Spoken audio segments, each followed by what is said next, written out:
Actívalo lo antes posible, por favor, ¿ya? Muy bien. Buenos días con todos. Voy a avanzar con la asistencia. Bueno, los únicos que están faltando al parecer son Luana Chanca. Muy bien. Bueno, Melvin está. Kiara también está. Leonel ya acaba de ingresar. Leonel, tu cámara, por favor. Joaquín también está. Alejandra también. Y Kairita todavía no ingresa. Muy bien. Vamos a empezar. El día de hoy, antes de empezar la clase, que bueno, el tema es los rostros, los nuevos rostros que van a surgir justamente en este momento, quiero resolver con ustedes lo que es la evaluación. ¿Estamos de acuerdo? Tienen su evaluación a la mano, entonces. ¿Cierto? Ok. Veamos, vamos a empezar entonces. Bueno, chicos, la evaluación, la última evaluación, la bimestral, consistieron en 12 preguntas. ¿De acuerdo? Voy a responder lo más preciso posible para poder avanzar con la clase pendiente el día de hoy. A ver, empecemos con estas 3 primeras preguntas. Por ejemplo, en la primera pregunta yo he visto de que la gran mayoría ha tenido confusión. Me ha confundido a Manuel Pardo y Lavalle con Mariano Ignacio Prado, que son dos personas completamente diferentes. Manuel Pardo y Lavalle es el primer presidente civilista, mientras que Mariano Ignacio Prado va a ser un presidente que ya va a llegar justamente por 1870, ¿no? Como un presidente militar en plena guerra contra Chile. Son dos presidentes completamente diferentes. Y yo más o menos entiendo, pues, la confusión, ¿no? De que de alguna manera la confusión sea porque los nombres tienen un cierto parecido. Pero mucho ojo con eso. Es más, las preguntas lo he hecho justamente teniendo la secuencia de los temas que hemos ido trabajando. Para este bimestre posiblemente ya no sea así. ¿Por qué? Porque tú, según la secuencia, hubieras entendido, ¿no? Ah, esto fue en orden, ¿no? Esto es en orden. Obviamente Manuel Pardo y Lavalle todavía no tienen nada que ver con, ¿no? Con la guerra. Pero bueno, vamos a empezar. Dice, ¿por qué se dice que el gobierno del primer civilista Manuel Pardo y Lavalle será culpable de que el Perú sea parte de la guerra del 79 y que éste pierda?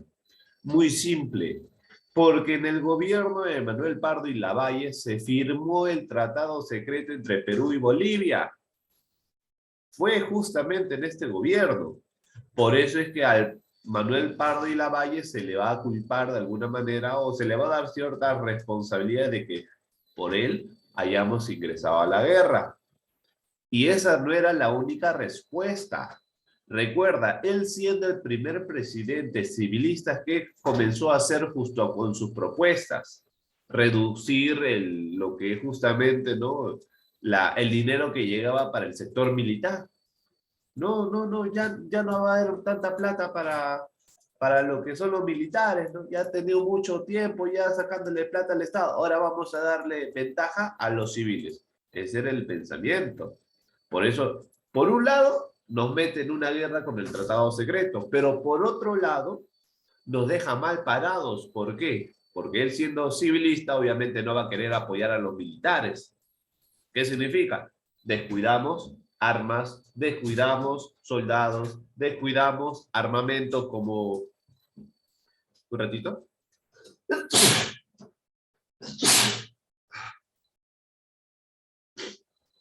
Descuidamos la compra de lo que son los buques. Recuerden que, ¿te acuerdas de Ramón Castilla, no? Bueno, él tenía la idea, pues, ¿no? De que si Chile compra un buque, dice, el Perú tiene que comprar dos. Así de cierto. Si Chile compra un fusil, el Perú debe comprar dos fusiles. En este caso, Ramón Castilla tenía más o menos una visión de lo que posiblemente no los chilenos iban a hacer. Entonces, a Manuel Pardo y Lavalle se le va a culpar por esos dos motivos, porque él nos trajo a la guerra firmando el tratado y también porque él va a descuidar el sector militar justamente por ser civilista. ¿Me están entendiendo? Esa era la respuesta completa. La gran mayoría solamente me puso el tratado. pero también había la lógica, por lógica tú hubieras sacado, ¿no? Y también porque de alguna manera él descuidó el aspecto militar del Perú, porque como él era civilista, no quería darle nada de importancia al sector militar, ¿no? Pensó que no iba a suceder nada y mira, casualidades. ¿Por qué los hermanos Gutiérrez le dieron un golpe de Estado al presidente José Balta? La respuesta es muy sencilla. Los hermanos Gutiérrez, especialmente Tomás Gutiérrez, ¿no? Era el ministro de Defensa de José Balta. A pesar de eso, a pesar de que era su ministro, le da un golpe de Estado a su propio presidente. ¿Por qué? Porque ellos no querían aceptar que José Balta permita el triunfo de Manuel Pardo y Lavalle. Los hermanos Gutiérrez decían, Manuel Pardo y Lavalle va a llevar al Perú al fracaso. No puedes dejarle el poder a un civilista. Obviamente porque los hermanos Gutiérrez eran militares y sabían de que con Manuel Pardo iban a poder perder muchas relaciones con el Estado, ¿no? Por eso es que de alguna manera los hermanos Gutiérrez le van a dar un golpe de Estado a Manuel Pardo y Lavalle. Perdón, a José Balta, porque no querían que acepte el triunfo de Manuel Pardo. Ok, Lorita Chanca, no hay problema. Hasta el momento entonces estamos comprendiendo, ¿cierto, chicos? Listo, más o menos te estoy dando las respuestas para que tú tengas una comparación con lo que tú has puesto, ¿de acuerdo? Kiarita, todo bien, ¿cierto? Kiara, ¿me escuchas?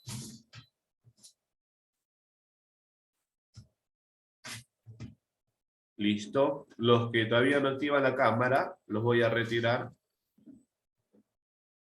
Y espero que ingresen ya con la cámara prendidas. 3. Señala la alternativa correcta. Causas de la Guerra del Pacífico. Cuando te dicen las causas, significa cuáles son los motivos que provocaron la Guerra del Pacífico como tal. Aquí vamos a ver las siguientes formas. Por ejemplo, primero, cuando tú tienes este tipo de pregunta, tú tienes que hacer el descarte, ¿de acuerdo? La primera dice, tratado secreto entre Argentina, Bolivia y Perú. Acá, ¿cuál es el descarte? Obviamente acá el descarte es Argentina, ¿sí o no? Definitivamente la letra A no es la respuesta. La letra B, el apoyo de Inglaterra a Chile. Definitivamente los ingleses apoyaban a los chilenos, pero ¿eso será un motivo para declararle la guerra? Muy bien, Leonel, ya sabes. Joaquín, de alguna manera se te está esperando de que actives tu cámara. El apoyo de Inglaterra a Chile. ¿Podría decirse que esta es una causa de guerra? Es cierto que los ingleses apoyaron a los chilenos, pero eso no va a ser el motivo por el cual va a estallar la guerra. La guerra estalla justamente cuando Bolivia le quita a los chilenos sus empresas salitreras. Esa es la respuesta correcta. Porque, recuerda, los bolivianos subieron el impuesto, ¿te acuerdas? De lo que es la extracción del salitre, el impuesto de los 10 centavos, como se le llama. Y los chilenos no querían aceptar, dijeron, oye, yo contigo ya tengo un tratado, ya tengo ya un compromiso. Tú no me vas a subir los impuestos cuando se te da la gana. Los bolivianos dicen, mira cómo te subo los impuestos, papu. Le subieron los impuestos de la misma manera. Por eso y los chilenos, como no querían pagar, ¿qué hicieron los bolivianos? Ah, no quieren pagar, te quito sus empresas. Pero los chilenos ya más o menos sabían que eso iba a suceder. Por eso los chilenos en secreto se estaban armando, ¿no? Y cuando le quitaron las empresas, los chilenos utilizaron su armamento de guerra. Obviamente la respuesta correcta es la C. ¿De acuerdo? Continuamos.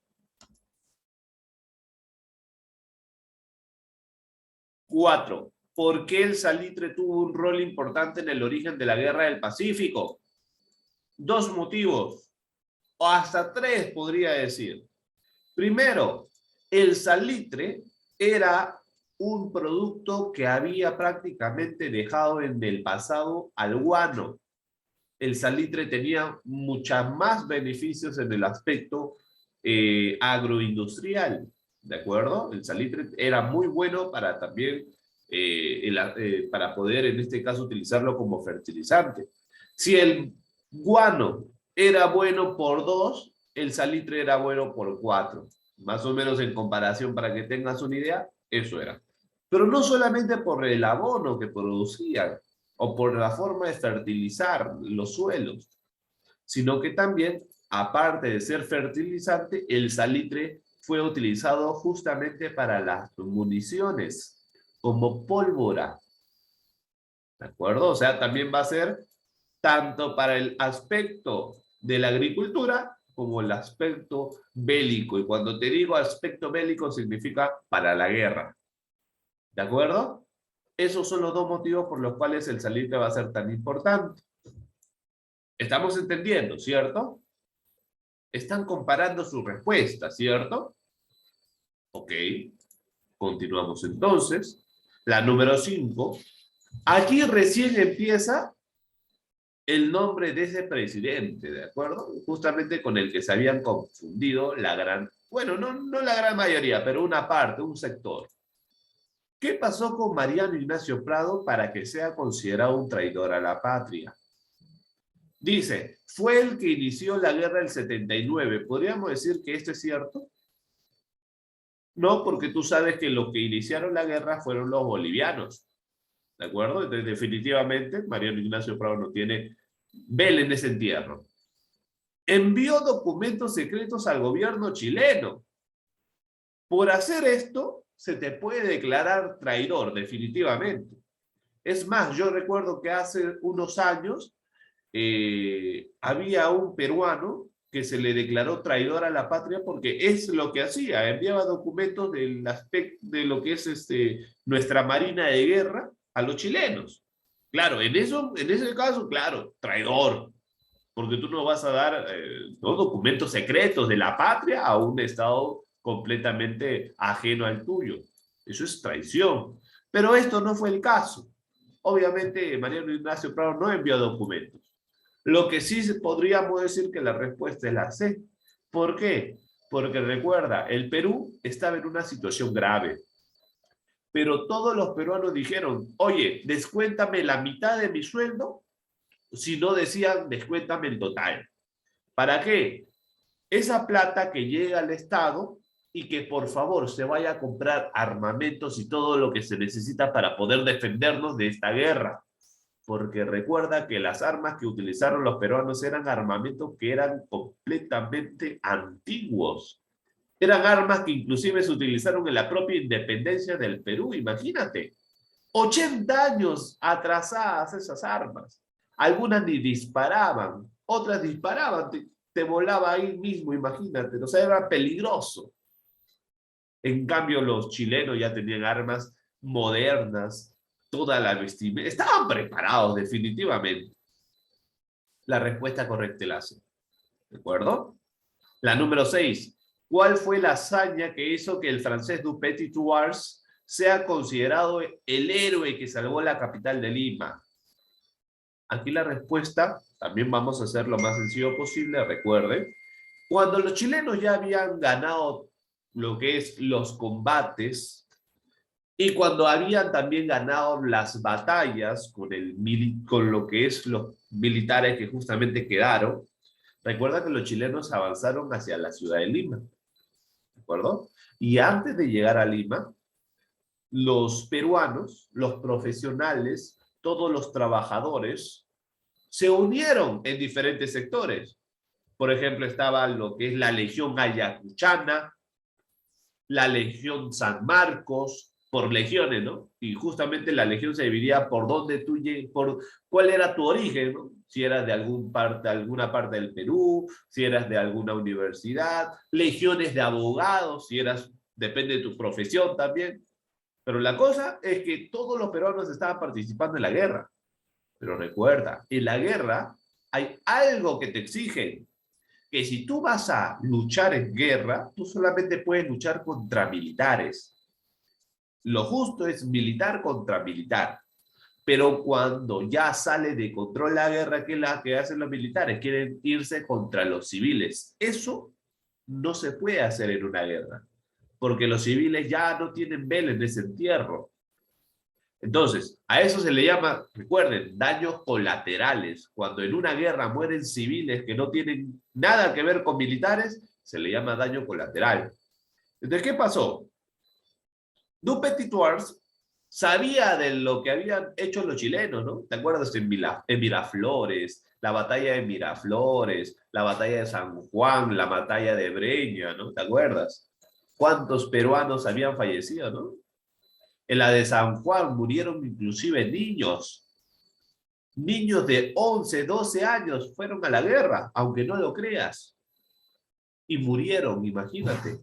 Hay varios estatuas así de lo que son, ¿no? Justamente en consideración a estos pequeños futuros del Perú que no pudieron ser futuros porque en ese momento dieron su vida por la patria. Imagínate. En fin, según eso, Dupetit-Thouars, ¿qué hace? Estaba el general, ¿no? Un tal Manuel Baquedano, claro, Manuel Baquedano, general chileno. ¿Qué habla? Tiene una especie de conversación con Dupetit-Thouars, ¿no? Y le dice, oye, controla tus tropas, le dice, ¿no? Controla tus tropas. Yo no, hay una frase que dice, ¿no? De que yo no puedo controlar a los leones cuando ya están sueltos, ¿no? Se me hace difícil, ¿no? Algo así. Y Dupetit-Thouars le dice, bueno, si tú no puedes controlarlos, yo tampoco podré controlar mis cañones, ¿no? Recuerden que Dupetit-Thouars era la fuerza neutral, ¿no? Era, por así decirlo, ¿no? Era un sector neutral. ¿Qué significa? Que ellos no están para el lado de nadie, pero solamente pueden responder cuando alguien abusa, ¿no? Cuando alguien se sale de las reglas. Y obviamente matar a gente civil es salir de las reglas de la guerra. Por eso Dupetit-Thouars amenaza al chileno y por eso Lima no va a ser saqueada o destruida como se pensaba. ¿Te imaginas qué hubiera pasado si en verdad hubieran destruido Lima como la biblioteca? Las cosas se hubieran puesto, no sé, difíciles, ¿no? Hubiera sido un atraso para el Perú que hubiera sido un poco difícil poder superar. Hasta el momento, ¿están entendiendo? Ok, un ratito.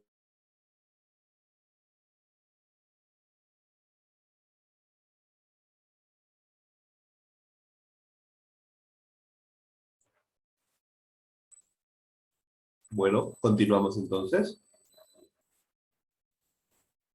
A número 7, 8 y 9.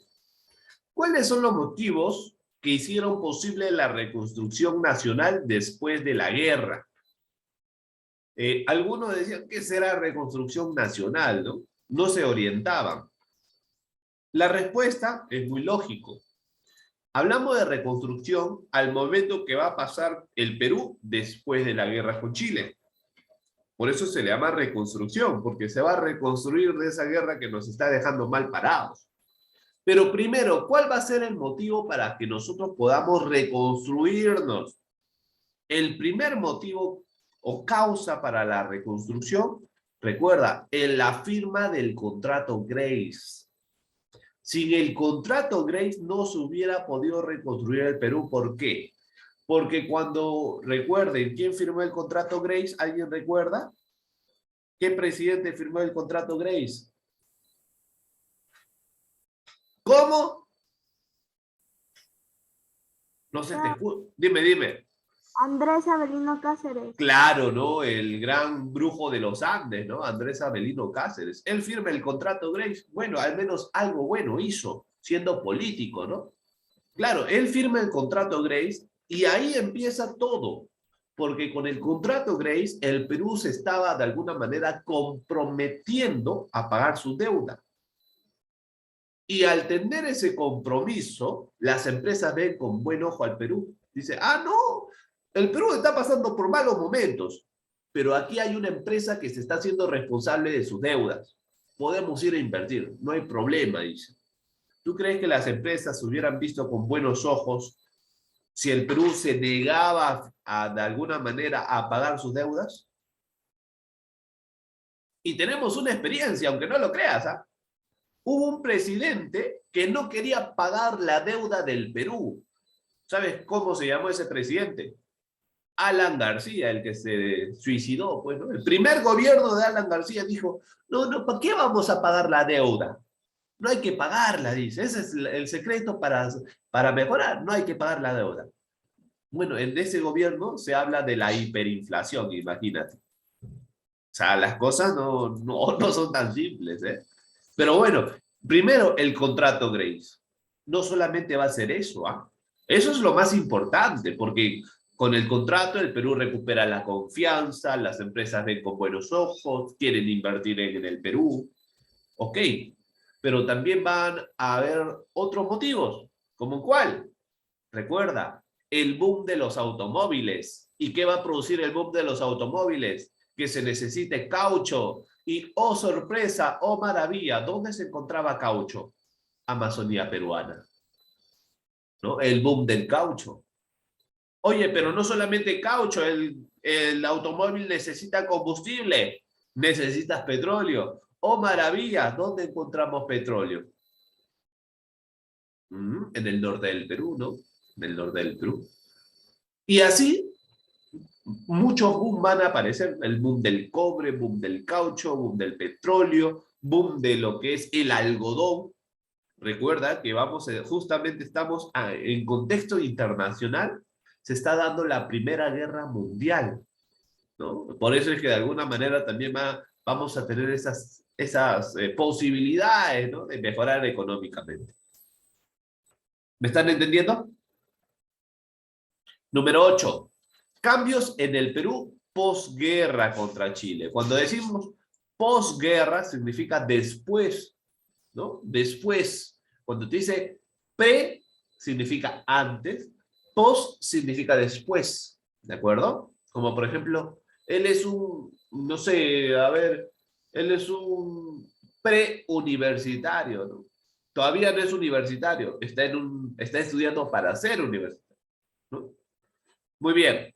Dice, ¿cuáles son los cambios del Perú después de la guerra contra Chile? Dice, surgimiento del segundo militarismo. Podría ser. Surgimiento del primer militarismo. A ver, vamos a ver. ¿Será el segundo militarismo, primer militarismo o segundo civilismo? Por descarte. Después de la guerra con Chile, definitivamente los civilistas no van a tener tanta popularidad en ese momento, ¿no? Obviamente esta no es la respuesta, ¿de acuerdo? ¿O sí? ¿Cómo lo ven ustedes? Miren, por descarte, la letra B. Esta no es la respuesta, ¿por qué? Porque obviamente después de la guerra contra Chile no va a surgir el primer militarismo. El primer militarismo surge cuando se da la independencia, ¿no? Los primeros presidentes fueron militares, por eso le llaman primer militarismo. La letra B no es la respuesta. La pregunta es, ¿surgirá el segundo militarismo o el segundo civilismo? ¿Qué dicen ustedes? Civilismo sería. Segundo civilismo, ¿seguro? Profesor, o sea, segundo militarismo, entonces no cuadra. Pero yo estoy preguntando nomás si están seguros. Pero recuerden, hay que tener cierta lógica para poder responder estas preguntas. ¿De acuerdo? Si estamos hablando de lo que es la guerra contra Chile, un momento un poco tenso para el Perú, de alguna manera se intenta superar lo que son los problemas que están surgiendo, ¿qué podría darse en ese momento? ¿Qué dicen ustedes?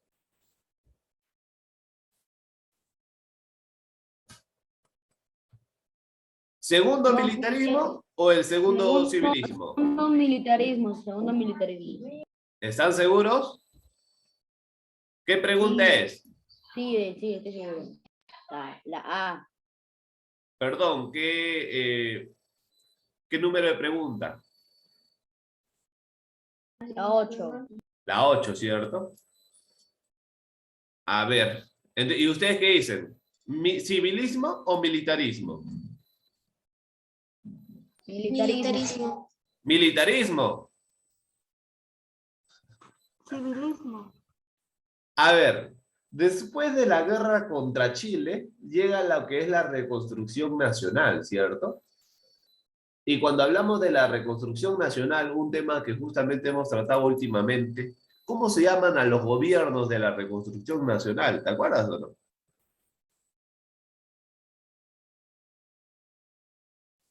¿Te acuerdas o no? Uy, chicos. A ver, por descarte, ¿cuál no es la respuesta? ¿Civilismo o militarismo? Civilismo. Civilismo, algunos me dicen.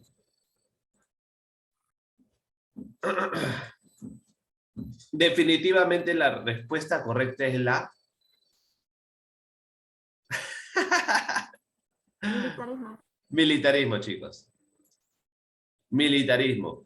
¿Por qué el segundo civilismo aún no? Porque aún tiene que pasar un breve tiempo. Recuerda que cuando se pierde la guerra contra Chile, todavía van a haber algunos presidentes militares que de alguna manera van a gobernar. Recuerda, por ejemplo, el gobierno de Andrés Avelino Cáceres, ¿no? Ese es su segundo gobierno, ¿no? O perdón, creo que sí, su primer gobierno justamente entra por este tiempo. Y Andrés Avelino Cáceres es militar. Se podría decir el segundo civilismo después de estos gobiernos. ¿De acuerdo? La respuesta correcta es la A, segundo militarismo. Aunque no va a ser por muchos gobiernos, ¿no? Serán 3, 4 presidentes militares y de ahí empieza el segundo civilismo. La respuesta correcta es la A. 9. ¿Cuáles eran las ideas civilistas en la República aristocrática en el ámbito político? Cuando hablamos de aristocracia, ¿qué significa? Dinero, personas que tienen dinero, aristocracia, ¿no? Algún tipo de dinero, algún tipo de ventaja económica tiene. Pero ¿cuáles son sus ideas? Tú tenías que explicar lo siguiente. Las ideas civilistas en la República aristocrática del ámbito político, bueno, ¿cómo pensaban políticamente? Decía, ¿quiénes eran los idóneos, las personas idóneas para poder gobernar, dirigir el país? Según en el ámbito político, si te dice ámbito político significa poder, dirigir, ¿no? ¿Quién tiene el poder? Para los civiles, ¿todos deberían tener poder o quiénes deberían tener el poder? Según los civiles. Las personas más... ¿Cómo? Todos tenían plata. Los que tenían plata, no. El dinero no era suficiente. Si tú tenías dinero, bien. Pero ¿qué tal si tú tenías dinero pero no sabías leer ni escribir? Se te veía como un ignorante, ¿no? ¿De qué decían? ¿Cuáles eran las ideas? Las ideas civilistas en la República aristocrática decían lo siguiente: solamente pueden participar o deben participar en las elecciones o en lo que es la política peruana aquellas personas educadas, aquellas personas que han tenido una buena educación, aquellas personas que de alguna manera van a poder decidir adecuadamente. Y tú sabes que en ese tiempo el Perú se dividía, ¿cierto? Había personas que, claro, tenían dinero, pero había muchas más personas que no lo tenían.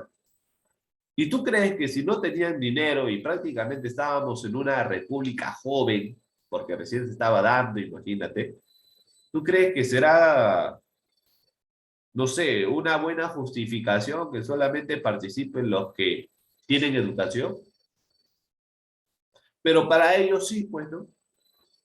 Eso era lo que tú tenías que explicar, que las ideas civilistas en la República Aristocrática, en el aspecto político, se pensaba de que solamente las personas con educación tenían derecho a participar en la vida política.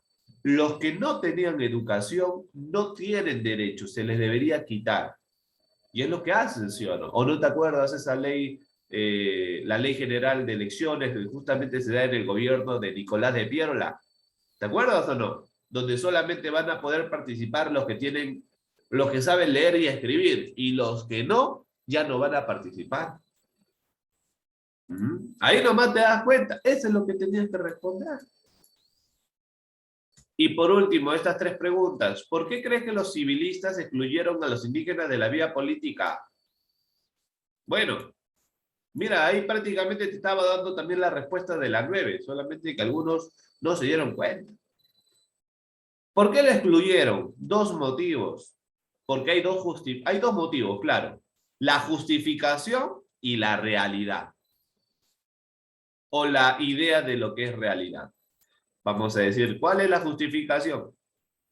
Primero, ellos decían que los que no tenían educación no iban a poder, ¿qué cosa?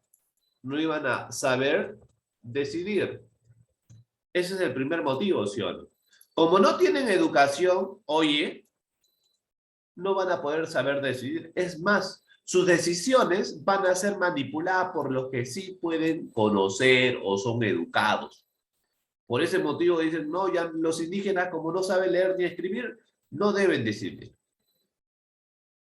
Pero un segundo motivo es porque al solamente hacer que los que participen en la vía política sean los que saben leer y escribir, o sea, los que de alguna manera no son ignorantes en ese aspecto, que dicen, ¿quiénes son? Obviamente son los civilistas. Y cuando ellos prácticamente se dan esta ley que los beneficia a ellos especialmente, ¿qué van a hacer? Van a poder asumir el poder sin compartir. Claro, estos son los 2 motivos. Por un lado, se dice, ¿no? Oye, si tú no sabes leer ni escribir, no vas a saber decidir, así que tú no votas. Por un lado. Pero por otro lado, recuerden que eso también va a hacer que los civilistas puedan aumentar su poder. Y eso va a ser las 2 justificaciones. Ahora, después de esto, aquí no acababa. Tú tenías que dar tu opinión y cuando te dicen tu opinión, ¿qué piensas? ¿Cuál es tu opinión? ¿Qué dirías tú de eso? ¿Si está bien o no? Eso no te voy a explicar porque eso creo que sí lo sabes cómo hacer. ¿De acuerdo? La número 11.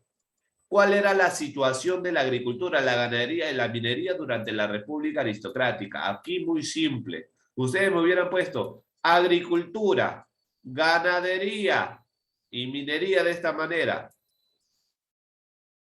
Así nomás. Guioncitos, guioncitos. En el sector minero, ¿qué se estaba extrayendo? Recuerden, caucho y petróleo. ¿Sí o no? Eso es lo que se producía en el aspecto minero, porque significa, cuando hablamos del aspecto minero, significa la extracción de minerales. Estamos hablando de esto. En el aspecto de la agricultura, ¿qué se va a producir? Recuerda, agricultura, ¿qué tiene que ver con la tierra, sí o no? ¿Qué se está sacando de la tierra? Caucho. ¿Qué más? Aparte del caucho, ¿qué más? Algodón, gracias, gracias chicos, muy bien, muy buena participación. ¿Qué más aparte del algodón? Azúcar. Azúcar, ¿no? Pero no azúcar, ¿ah? Y la caña de azúcar, ¿no? Estas son las 3 cosas que se van a producir en la agricultura. El cobre, profesor, también. Mira, tenía que poner cobre en donde dice mineral, no me di cuenta. Pensé que lo había puesto, ahorita lo corrijo. Un momento. Listo. Ahí se ve mejor. Acá debería decir cobre. Y en la ganadería, ¿qué se produce? Algo especial. Lana. Porque recuerda, el algodón es diferente a la lana. El algodón sale de la planta, de un árbol. La lana sale del pelo del animal. Esto es la situación de la agricultura, la minería y la ganadería. ¿Cuál es la situación? Que en la agricultura se produce lo que es el caucho, algodón y la caña de azúcar. En la ganadería se está produciendo la lana y en lo que es los minerales se está produciendo cobre y petróleo. Eso era lo que tú tenías que explicar de manera tan simple. Número 12, escoge un tema que domines y que se haya trabajado este bimestre y explícame todo lo que... Eso era una respuesta libre. Tenían que escoger cualquier tema que hayamos trabajado este bimestre y tú tenías que explicar todo. Algunos pensaron que la 12, como decía pregunta libre, decían, como es libre, se supone que supuestamente si quiero lo respondo o si quiero no. No, no significa eso. Pregunta libre es igual lo tienes que responder, pero la ventaja, la única ventaja es que tú podías escoger el tema. Y a pesar de eso, algunos alumnos no aprovecharon la oportunidad y en la pregunta 12 no me pusieron nada. La 12 era tu apoyo. No lo supieron aprovechar algunos. Ojo con eso. Profesor, yo en la 12 le he escrito Por eso les digo, no todos. Algunos supieron aprovechar y a otros no. Utilicé 3 hojas, 3 hojas. Chicos, ingresamos todos al mismo link para poder continuar, ¿de acuerdo? No demoren, por favor. Los espero.